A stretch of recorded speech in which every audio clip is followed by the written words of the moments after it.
यो हो चीनले मरुभूमिमा बनाएको संसारकै सबैभन्दा ठुलो सोलर पावर प्लान्ट। चीनले मरुभूमिमा एक अत्यन्तै प्रभावशाली र विश्वकै ठुलो सोलर पावर निर्माण सम्पन्न गरेको छ। मरुभूमि जहाँ पानी छैन, रुख छैन, जीवन छैन, तर अब त्यही मरुभूमिमा छ संसारकै सबैभन्दा ठुलो हरित ऊर्जाको स्रोत।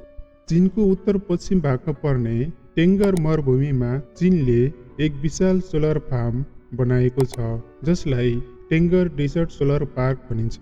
यस परियोजनालाई सोलर सी पनि भनिन्छ, किनभने जहाँसम्म नजर पुग्छ त्यहाँसम्म सोलर प्यानलहरू छरिएका छन्।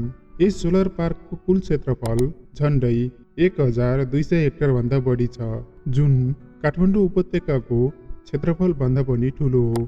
यो परियोजनाको कुल उत्पादन क्षमता 1.5 गिगावाट भन्दा बढी छ, जसले लाखौं घरमा बिजुली पुर्याउन सक्षम छ। चीन सन् 2060 भित्रमा कार्बन न्युट्रल बन्न चाहन्छ। त्यसका लागि उसले सोलर, हावा र जलविद्युतमा भारी लगानी गरिरहेको छ। सन् 2030 सम्म चीन 1200 गिगावाट नवीकरणीय ऊर्जा उत्पादन गर्ने लक्ष्यमा छ। यो परियोजना पनि त्यसको ठुलो हिस्सा हो।